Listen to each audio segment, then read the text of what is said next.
Buenos días, hermanos. Espero que todos se encuentren bien.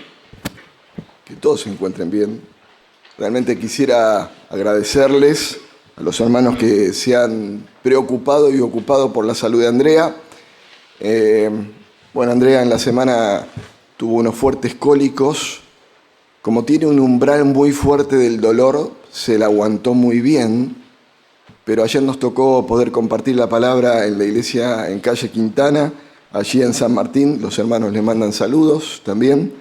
Y cuando estábamos compartiendo un pequeño agape en la casa de un amigo, allí por las 12:30, 1 de la madrugada, tuvo un muy fuerte cólico, lo que nos hizo disparar directamente para el Hospital Austral. Y bueno, allí nos quedamos toda la noche haciendo los estudios. Surgieron que tiene 2 piedritas en el riñón, una que tiene 1,6 centímetros y otra de 0,6 centímetros, que hay que tratarlas, hay que romperlas, como decía Eduardo, hay que ir con pico y pala y romperlas, pero no se pudo hacer ahora, se va a hacer de acá a un mes. Así que bueno, ella está bien, se está recuperando, un poquito molesta la noche, pero está muy bien. Gracias por las oraciones, hermanos. Bueno, excelente. Tenemos que hablar en esta mañana, después de haber cantado tanto, me quedé casi sin voz de cantar, pero hacía falta cantarle al Señor estas canciones que nos hablaron del testimonio y que nos hablaron también de la adoración que le tenemos que dar directamente al Señor. Y como bien presentó Marcos, tenemos que hablar del buen testimonio. Yo les invito a que vayamos abriendo las Biblias en tercera carta de Juan, para que la podamos ubicar, y vamos a leer algunos pasajes ahí.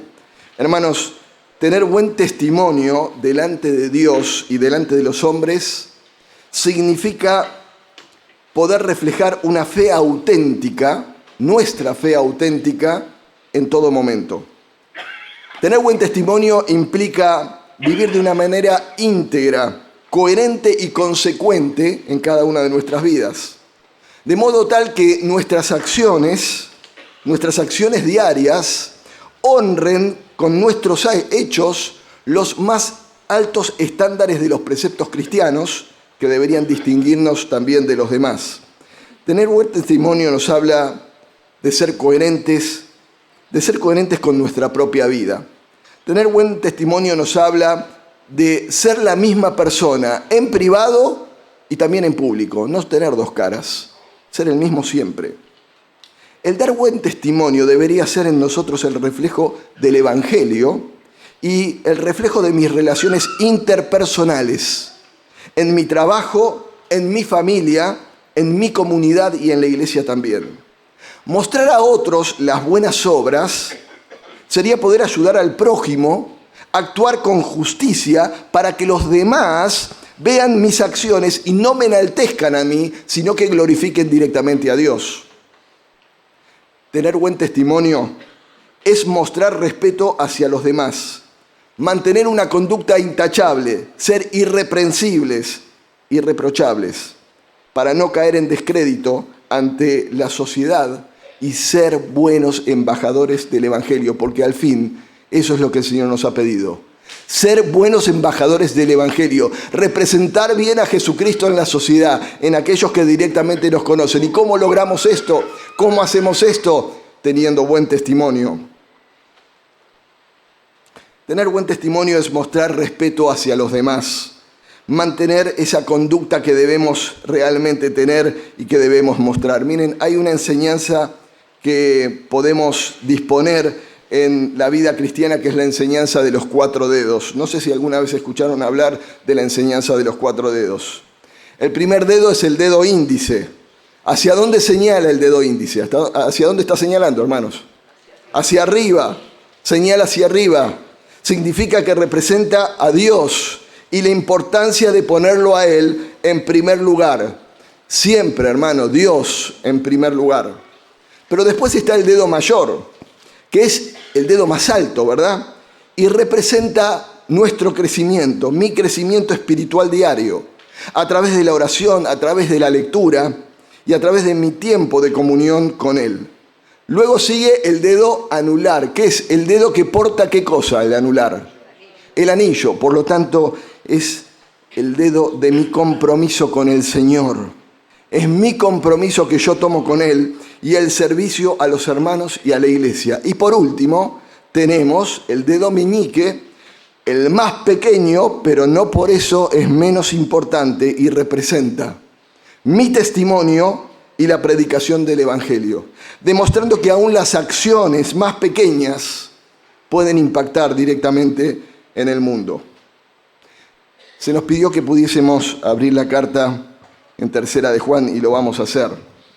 Tercera de Juan tiene un solo capítulo esta carta, ustedes lo han notado. Versículo 1, vamos a leer desde el versículo 1 al 8. Dice así la palabra de Dios: el anciano Agayo, el amado a quien amo en la verdad. Está escribiendo el apóstol Juan. Amado, yo deseo que tú seas prosperado en todas las cosas y que tengas salud, así como prospera tu alma. Pues mucho me regocijé cuando vinieron los hermanos y dieron testimonio de tu verdad, de cómo andas en la verdad. No tengo yo mayor gozo que el oír que mis hijos andan en la verdad. Amado, fielmente te conduces cuando prestas algún servicio a los hermanos, especialmente a los desconocidos, los cuales han dado ante la iglesia testimonio de tu amor, y harás bien en encaminarlos como es digno de su servicio a Dios, para que continúen su viaje. Porque ellos salieron por amor del nombre de Él, sin aceptar nada de los gentiles. Nosotros, pues, debemos acoger a tales personas para que cooperemos en la verdad. Versículo 12 también. Todos dan testimonio de Demetrio, y aún la verdad misma, y también nosotros damos testimonio, y vosotros sabéis que nuestro testimonio es verdadero. Hemos hecho una pequeña introducción de lo que significaba dar buen testimonio, para poder introducirnos justamente en este tema, ¿no? Un tema en el cual vos y yo, cada uno de nosotros, hermanos, deberíamos estar comprometidos. El testimonio, qué importante es cómo nos ven a cada uno de nosotros. Qué importante es mostrar un buen testimonio delante de la presencia de aquellos que nos conocen. Y este pasaje que le hemos leído en Tercera de Juan nos introduce a visualizar dos siervos de Dios en su comportamiento y en su conducta. Estamos hablando de Gayo por un lado y de Demetrio por el otro. De Demetrio mucho no tenemos información. La Biblia nos habla de dos Demetrios. Un Demetrio es aquel platero alborotador que estaba en la ciudad de Éfeso, el cual se encontró con Pablo cuando Pablo predicaba allí en Éfeso. Lo leemos en Hechos capítulo 19, versículos 23 al 41. Y el segundo Demetrio que habla la Biblia es este que hemos leído. Este es el que Juan nos habla de un cristiano de buena reputación. Tercera de Juan 1:12 leímos. El Demetrio de Tercera Juan no tiene nada que ver con el Demetrio de Hechos. Son dos personas diferentes. Ha sido probablemente el hombre Demetrio, el que nos habla en Juan, el que entregó la epístola a Gayo, el que llevó la epístola, el que llevó la carta a Gayo, y también nombramos a Gayo como destinatario de la carta. Respecto a Gayo, vamos a ver a Gayo rápidamente. El apóstol Juan dirige su tercera carta a un hermano muy querido. Ese hermano se llamaba Gayo. Gayo era miembro de una iglesia sin nombre. No nos dice el nombre de la iglesia, pero sí vemos que Juan supervisaba lo que pasaba en esa iglesia y supervisaba cómo era la vida de Gayo. Miren de qué forma lo llama el apóstol Juan a Gayo.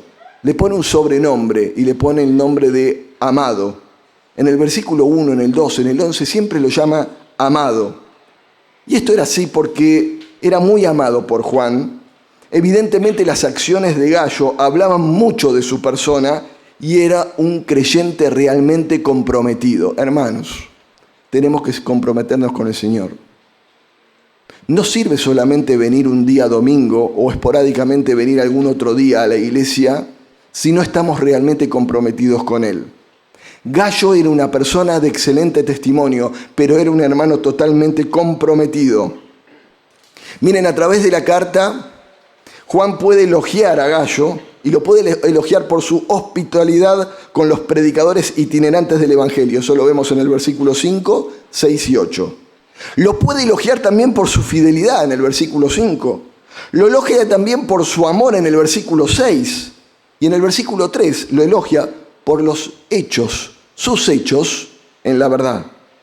Según la descripción de Juan, Gayo era un creyente cumplidor. Él cumplía. Un creyente de buen testimonio, cuyo servicio era reconocido por la iglesia local y por la sociedad de aquel entonces. Es interesante, hermanos, entonces ver cómo su vida mostró que era realmente un siervo de Dios, un siervo comprometido. Miren, según la tradición, este Gayo podría haber sido aquel que Juan nombró como obispo de Pérgamo. O sea, un hermano comprometido que en el suceder de los años pudo tener una responsabilidad también mayor en la iglesia. Les propongo que analicemos un poco el testimonio ejemplar de nuestro hermano Gayo para que esté en el centro de nuestro pensamiento hoy. Miren, de su testimonio de vida podemos destacar, primeramente, que Gayo, dice, andaba en la verdad. Gayo andaba en la verdad. Este concepto de andar en la verdad se mencionó mucho los domingos anteriores. Eduardo lo mencionó un par de domingos atrás también. Es que el apóstol Juan, como hemos escuchado en las epístolas anteriores, hace mucho hincapié en la verdad. Y si bien lo conocemos como el apóstol del amor, porque así es como es llamado, también podríamos reconocerlo en esta mañana como el apóstol de la verdad, no solamente como el apóstol del amor. Respecto a Gayo, ¿qué fue lo que vieron los hermanos en Gayo, en este hermano que se congregaba en aquella iglesia? No solo vieron su accionar, sino que notaron que él, Gayo, tenía la verdad arraigada en su ser. Era una persona íntegra. Hermanos, vos y yo tenemos que ser íntegros. Tenemos que tener la verdad arraigada en nuestro ser. Tener la verdad arraigada en nuestro ser refleja la persona de Jesucristo. Esto es una realidad. Y ellos vieron que Gayo no practicaba una religión, Gayo no aparentaba, sino que la verdad era su identidad en su vida. Su buen testimonio, el buen testimonio de Gayo, habla de lo coherente que era en su vida. Y podemos adentrarnos rápidamente un poquito más a la integralidad de Gayo, ¿no? Y podemos ver primeramente su reputación y su testimonio. Era intachable. Gayo no era un cristiano común. Gayo no era una persona que pasaba desapercibido. Su vida era tan evidente que otros creyentes, era testimonio para otros creyentes, porque otros creyentes se tomaban el tiempo de viajar hasta donde estaba Gayo, estar con él y testificarle al apóstol Juan el buen testimonio que tenía. Nos dice eso el versículo 3. La fe de Gayo no era una fe privada. Y lo peor que nos puede pasar, hermanos, es que nosotros podamos tener una fe privada, que no la guardemos para nosotros y que no la exterioricemos directamente en los demás. La fe de Gayo se notaba en su entorno. Su entorno le conocía, su entorno le reconocía, el barrio le reconocía, la iglesia lo reconocía. Pero Juan nos dice que tenía un alma próspera, dice que gozaba de salud espiritual. En el versículo 2, Juan puede dar este concepto de la salud espiritual de Gayo como un estándar de oro al cual nosotros deberíamos aspirar, porque Juan dice, así como prospera tu alma. El alma de Gayo prosperaba espiritualmente. ¿Qué nos indica esto, hermanos? Que Gayo prosperaba por ser constante en la oración. Que Gayo prosperaba en su salud espiritual por tener un profundo conocimiento de la palabra. Que Gayo prosperaba en su salud espiritual por ser emocional y espiritualmente maduro, ya que podía mantenerse en paz en medio de los conflictos que había en su iglesia local, aun cuando había un Diótrefes que estaba causando disensión en la iglesia local. Y miren qué paz que tenía. Y miren qué maduro. Había que congregarse con un Diótrefes. Había que estar con uno que le sacaba el plato de los símbolos cuando pasaban en la cena del Señor y le decía, vos sí, vos no, vos sí, vos no, vos podés tomar, vos no, vos entrás a la iglesia, vos no podés entrar. Había que estar ahí congregándose, ¿eh? Gayo estaba ahí y estaba dando testimonio. andaba en la verdad. Andaba en la verdad. Era perseverante en la verdad. Juan repite varias veces esto en sus cartas. En la Biblia, andar se refiere a nuestra conducta diaria. En la Biblia, andar es el camino que cada mañana nosotros dirigimos o elegimos directamente transitar. Gallo no solo conocía la verdad doctrinal, no solamente conocía la teoría, sino que la practicaba. Había una armonía perfecta en lo que creía y cómo trataba a los demás. Y acá viene un capítulo muy especial en la vida de Gallo. Es muy especial esto, porque lo podemos distinguir por su hospitalidad. ¿Cuántos de nosotros nos cuesta ser hospitalarios, no? Darle la posibilidad de darle hospedaje. No sé, ¿es hospitalario? No, me parece que no es. Es darle la posibilidad de darle hospedaje a otros. En el siglo I, hospedar a los viajeros significaba mucho, hermanos. Porque cuando Gallo recibía a las personas itinerantes, Gallo tenía que gastar de sus propios recursos. Debía disponer de comida, debía disponer de espacio, de tiempo en atender a estas personas y a veces correr riesgos lógicos en su seguridad porque estaba hospedando a personas que no conocía, que tenía que evaluar si realmente tenían el Espíritu de Cristo o no, si realmente eran predicadores o no, pero él lo hacía. Lo hacía porque tenía un corazón grande, porque tenía un corazón hospedador. Hoy nosotros difícilmente le daríamos un espacio en nuestra casa a una persona que no conocemos, ¿verdad? Nos costaría muchísimo. Pero para extender el Evangelio a Asia, Gallo se propuso hacerlo y lo hizo. Y miren, no solamente los atendía muy bien dentro de su casa, sino que el apóstol Juan dice que los despedía como era digno. ¿Y qué es esto de despedir a una persona como es digno? ¿Cantarle Dios os guarde con su gran poder, protegido y abrigado, y largarlo así como así? No hacía eso Juan, sino que Juan lo que hacía era justamente prepararle alimentos, darle dinero y provisiones para el resto del viaje que tenían por delante. Todo eso hacía Gallo. No era menor esto, no era algo menor. Punto 5.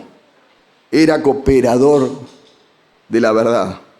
Al contrario de otros personajes de la época que buscaban ser protagonistas, Gallo supo entender su rol en el reino de Dios. Hermanos, ¿entendemos nuestro rol en el reino de Dios? ¿Sabemos Dios para qué nos puso en este mundo y para qué nos puso en nuestra iglesia local o en la iglesia local donde nosotros estamos? ¿Entendemos ese rol? Porque Gallo lo entendía, el rol que le tocaba. Él sabía que no era un misionero que iba a viajar a tierras lejanas, pero se convirtió en el motor financiero y logístico de la misión. ¿Y cuántas veces nos falta, hermanos, que aunque no estén trabajando en la misión, que no estén yendo a misionar, que no sean misioneros, sean motores logísticos de la misión misionera? Y esto era Gallo. Por eso Juan lo eleva a la categoría de socio cooperador. Socio cooperador del ministerio, lo leen en el versículo 8. En resumen, hermanos, Gallo es el prototipo de un siervo que amaba la obra misionera y la sustentaba. Ponía plata, hermanos. En la obra del Señor hay que poner plata. Basta de vivir de arriba, hay que poner plata. Para que la obra del Señor se haga, hace falta ofrendar. Ofrendar para la obra misionera, para que los misioneros salgan, para que tengan los recursos. No importa lo que demos, la viuda dio lo que tenía, da lo que tenés, pero dalo, no te lo guardes. No seas egoísta, compartilo para la obra de Dios.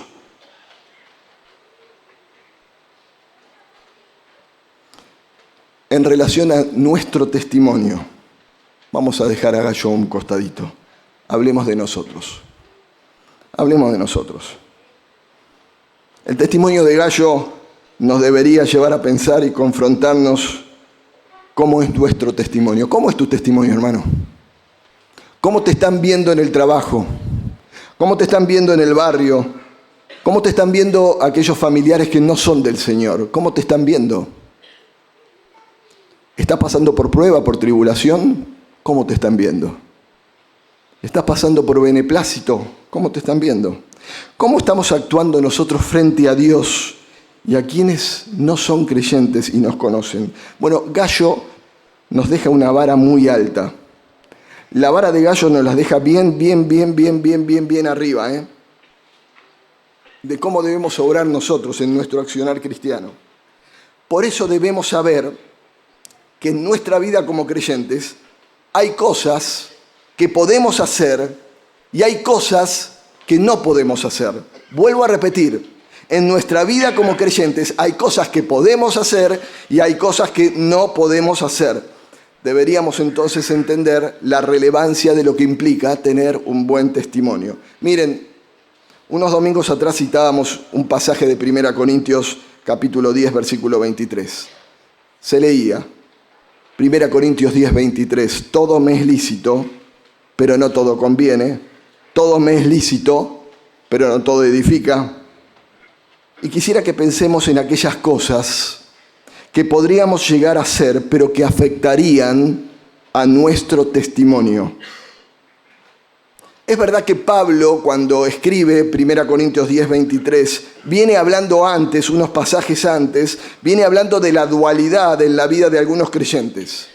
Cómo había algunos creyentes que podían beber la copa del Señor y que podían simultáneamente beber la copa de los demonios o participar de la mesa del Señor y participar también de la mesa de los demonios. 1 Corintios 10, 21.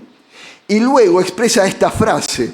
Con esta expresión, que Pablo lo que va a hacer es dirigir nuestro pensamiento a lo que edifica. Atención, siempre este pasaje está dentro del concepto de la libertad cristiana. Libertad cristiana. Un ejemplo de la libertad cristiana. Si yo invito a mi casa a un hermano que conozco que en su vida pasada tuvo problemas con el alcohol, no le voy a poner en mi mesa mi mejor vino. ¿Por qué? ¿Porque está mal beber? No. Pablo instó, por ejemplo, a Timoteo por su salud a que pudiera tomar un poco de vino, ¿verdad? A los ancianos y diáconos no les dice no tomen vino, sino les dice no dados al mucho vino, no les dice no lo tomen. Ahora, ¿me es lícito tomar a mí? Por supuesto que sí, a mí me es lícito tomar. Pero como yo sé que no edifica que le ponga una botella de vino a mi hermano que tuvo problemas con el alcohol, no le voy a ofrecer alcohol. No se lo voy a poner porque no edifica. No edifica. Si tengo una persona que se convirtió del judaísmo y vino a los pies del Señor y hago un excelente asado a la parrilla cuando nos gusta hacer a cada uno de nosotros, no le voy a poner morcilla a este hermano, porque tal vez por un tema de conducta o tal vez por un tema de lo que le quedó, no come sangre de ahogado. Quiere decir que no le voy a poner en el plato una morcilla. ¿Saben por qué? Porque no edifica. No le edifica a él y tampoco me edifica a mí. A mí me es lícito. Sí, yo no tengo ningún problema en comerla la morcilla, pero a mi hermano no. Por lo tanto, por ese amor, me conviene no hacerlo. Por eso creo que a veces no hemos entendido bien este concepto de lo lícito o de lo ilícito. Claro, si nos quedáramos con el concepto de todo me es lícito, estaríamos entendiendo mal el pasaje y estaríamos entendiendo mal el concepto. No debemos entender que nos es lícito hacer lo bueno o hacer lo malo y nosotros decidimos qué es lo que vamos a hacer. Porque este pasaje habla de aquello que podemos hacer en tanto y en cuanto no pequemos. En tanto y en cuanto no hagamos que al otro no le edifique o dejemos un mal testimonio con lo que vamos a practicar. ¿Se entiende bien el concepto? Todo dentro de la libertad cristiana, no dentro del libre albedrío, no. Y me quiero parar un poquito en el concepto del término lícito. Miren, lícito, por definición en términos legales, hace referencia a todo aquello que está permitido por la ley, ya sea por la Constitución del país o por otra ley promulgada. Algo que está dentro de la ley es lícito. Ahora yo les hago una pregunta. ¿Cuál es la ley del creyente? ¿Cuál es la ley del cristiano? ¿Quién me la sabe responder? ¿Cuál es la ley del creyente? Es la ley de Dios. Es la ley de Dios. Por eso tenemos que tener cuidado, hermanos, con el concepto de lo que nos está permitido hacer y lo que no. El término todo en el pasaje se refiere al concepto de una totalidad de acciones dentro del marco de la ley de Dios y dentro de la libertad cristiana. Dentro de ese concepto, directamente. Hay un axioma dicho por un expresidente de la Argentina. Ese presidente dijo, dentro de la ley todo, fuera de la ley nada. Es bastante apropiado para que lo podamos tomar, no de una forma política, sino de una forma práctica. Entonces, ¿por qué decimos esto? Porque lo lícito del pasaje nos está conforme, o nos habla conforme a la libertad cristiana y no al libre albedrío, como dijimos antes. Si hay una acción que yo haga que afecte mi testimonio ante el Señor o públicamente ante otros, esto no me es lícito hacerlo. Grábatelo en la cabeza, hermano, esto tiene que ser así. No sé si soy claro con lo que quiero decir con respecto a la licitud. Voy a poner ejemplos para que nos quede bien claro con respecto a esto de lícito o no lícito. Hermanos, a mí no me es lícito tener relaciones sexuales con otra mujer que no sea mi esposa. No me es lícito. ¿Por qué? Porque la ley de Dios dice, en 1 Tesalonicenses 4:4, que cada uno de vosotros sepa tener su propia esposa en santidad y honor. ¿Qué dice Hebreos 13:4? Honroso sea en todos el matrimonio y el lecho sin mancilla. ¿Qué significa el lecho sin mancilla? Sin terceros, sin terceras o sin terceros. Eso es mancillar el lecho. Cuando profanás el lecho, adulterando, teniendo relaciones sexuales con otros. Pero los fornicarios y los adúlteros, dice el pasaje de Hebreos, los juzgará Dios. Es la ley de Dios. Otro ejemplo. A mí no me es lícito tener sociedades con los incrédulos. ¿Por qué? Porque la ley de Dios lo explica. 2 Corintios 6:14, un pasaje que lo usamos para el matrimonio o para las parejas, pero que vale también para las sociedades. No os unáis en yugo desigual con los incrédulos, porque ¿qué compañerismo tiene la justicia con la injusticia?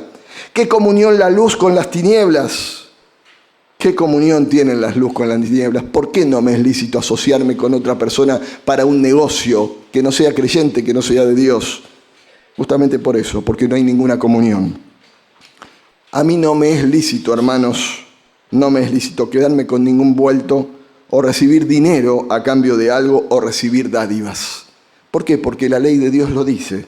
Salmos 15:5 dice, quien su dinero no dio a usura, ni contra el inocente admitió cohecho. ¿Qué es cohecho? Soborno, coima. El que hace estas cosas no resbalará jamás, dice el salmista. A mí no me es lícito, hermanos, en eventos sociales, excederme con el alcohol o con las formas que tiene el mundo para identificarse con el pecado. No me es lícito eso. Efesios capítulo 5, versículo 11, es contundente la palabra de Dios y dice, y no participéis en las obras infructuosas de las tinieblas, sino más bien reprendedlas. Parece que hay muchos cristianos que han borrado de sus mentes este concepto, ¿verdad? Y nadie quiere reprender lo que está mal. Lamentablemente, el gran problema del cristianismo es que hoy la palabra de Dios se ha diluido, se ha suavizado, se ha acomodado a lo que a mí me gusta o a lo que a mí me conviene. El miércoles pasado escuchábamos de parte de Rolando hablarnos de nuestro testimonio. Si no lo escucharon el mensaje de Rolando, vayan a YouTube, escúchenlo y escuchen lo que la palabra de Dios nos dijo a cada uno de nosotros el miércoles. Porque este mensaje que estamos dando ahora es un complemento del mensaje de Rolando, donde él nos habló y él pudo definir nuestras vidas con el concepto de nuestro testimonio. Y lo primero que nos pudo decir es que somos hijos de luz, a través de la palabra, obviamente, ¿no?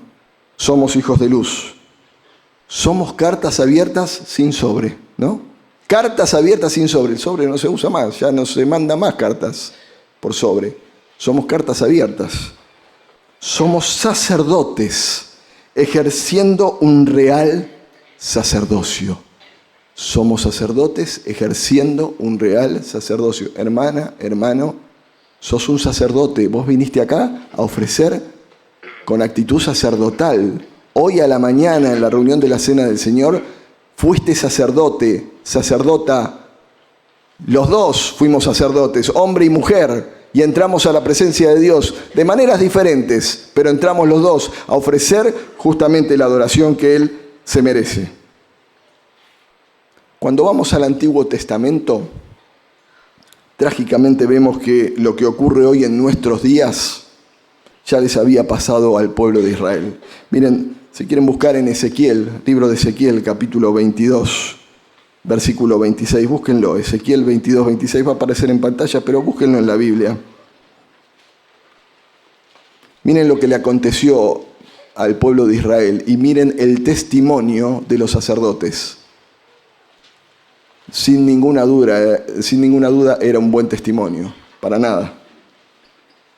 Ezequiel 22, 26 dice: sus sacerdotes violaron mi ley.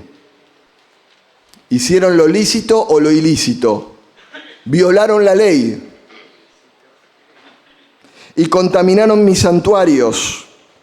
Entre lo santo y lo profano no hicieron diferencia, ni distinguieron entre lo inmundo y lo limpio. Y de mis días de reposo, dice, el día sábado, apartaron sus ojos, y yo he sido profanado en medio de ellos. Los sacerdotes, hermanos, no eran cualquiera en el pueblo, ¿eh? Los sacerdotes, ¿qué dijimos que nosotros somos? Sacerdotes. Los sacerdotes en la antigüedad, los levitas, los israelitas levitas, profanaron su ley. En el presente, como dijimos, nosotros somos participantes de la iglesia y nosotros también oficiamos ya no sacrificios animales, sino que lo hacemos de forma espiritual. Por eso el apóstol Pedro en su carta puede explicar en 1 Pedro 2:5 y puede decir: vosotros mismos, como piedras vivas, sois edificados como casa espiritual para ser un sacerdocio santo, para ofrecer sacrificios espirituales aceptables a Dios por medio de ¿quién? De Jesucristo. Los sacerdotes de Israel en tiempos del profeta Ezequiel habían caído en descrédito. Habían predicado o practicado un pésimo testimonio, lo dice la palabra de Dios. ¿Por qué? ¿Qué hicieron? Primeramente violaron la ley, fueron en contra de sus mandamientos. Segundo, contaminaron el santuario, los ámbitos de adoración, lo profanaron. No discriminaron, o sea, no hicieron acepción, no pudieron saber qué era lo bueno y lo malo, no hicieron diferencia entre lo santo y lo profano. No guardaron el sábado, en nuestro caso es el día domingo. ¿Cuántas veces nos quedamos en casa sin venir a la iglesia a participar, a darle el tiempo que es del Señor en el día del Señor? Ellos no lo hicieron el sábado, nosotros a veces no lo hacemos en el día domingo. Apartaron sus ojos de Dios y lo pusieron en lo físico. Y en resumen, dice la palabra de Dios que Dios fue profanado en medio de ellos. Miren, hermanos, trágicamente hoy está pasando lo mismo en muchos creyentes de hoy en día. Su testimonio está siendo distorsionado, manchados porque viven en una dualidad de vida. Viven en una dualidad de vida. Socialmente nos podemos permitir muchas cosas a veces. A veces nos permitimos estar en ámbitos dudosos o inconvenientes. A veces nos permitimos estar en lugares en la noche, cuando nosotros sabemos que somos hijos del día y que hay cosas en la noche que no nos conviene estar en esos lugares. Efesios 5:11 lo dijimos. No participéis de las obras infructuosas de las tinieblas. ¿Qué es lo que pasa a la noche? A la noche pasan cosas contrarias a las que pasan durante el día. Como hijos de Dios no nos conviene estar habitando en la noche, no nos conviene estar en los lugares de la noche. ¿Qué es lo que nos está pasando como creyentes? Que nos estamos amoldando cada día más a este mundo, participando de acciones sociales donde se hace más apología del pecado en vez de reprenderlas. Y esta es una responsabilidad de cada uno, ¿eh? Yo sé, yo me conozco, yo soy yo. Yo soy Cristian, mis hijos son mis hijos, vos sos vos, el hermano que está allá es el hermano, pero cada uno somos responsables ante el Señor y cada uno de nosotros va a tener que dar cuenta.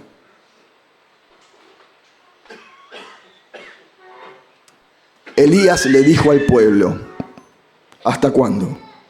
¿Hasta cuándo claudicaréis vosotros entre dos pensamientos? Si Jehová es Dios, seguidle. Y si Baal, id en pos de él. Hermanos, el mensaje sigue siendo el mismo. Nuestro accionar, nuestro testimonio debe ser bueno, debe ser coherente, debe ser irreprensible, debe ser irreprochable. No puede tener doblez. 1 Timoteo 3:8 les habla a los diáconos, pero es para todos nosotros. Debemos ser honestos, sin doblez, no dados al mucho vino, no codiciosos de ganancia deshonesta, ni de nada que no dé honor a Dios. Salmo 16:3. Para los santos que están en la tierra y para los íntegros es toda mi complacencia, dice el Señor. En resumen, hermanos, todo aquello que no me es lícito, todo aquello que contrasta con la palabra de Dios es un ilícito. Es un ilícito para el Hijo de Dios. Y no debo evaluar hacer las cosas ilícitas y menos realizarlas. Termino. En relación al buen testimonio.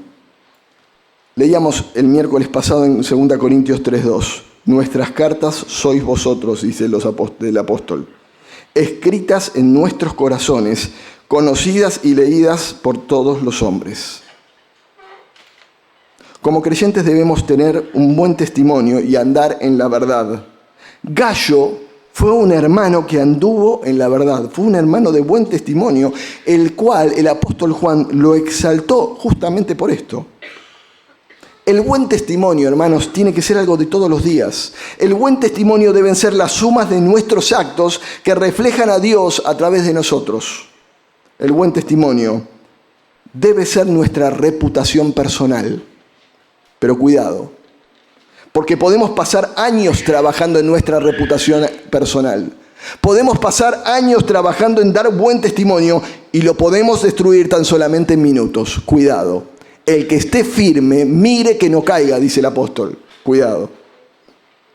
El apóstol podía hablar de la importancia de su testimonio y también el testimonio a los hermanos. El apóstol Pablo podía decir, justamente en 1 Corintios 9:27, sino que golpeo mi cuerpo y lo pongo en servidumbre, no sea que, habiendo sido heraldo para vosotros, yo mismo venga a ser eliminado. Hermanos, el Señor desea que podamos mostrar el buen accionar en el mundo con nuestras acciones. Y si el Señor quiere que lo podamos hacer, entonces no perdamos más tiempo. Hagámoslo, porque de eso vale también nuestra propia reputación ante el mundo. Que el Señor nos bendiga. Amén.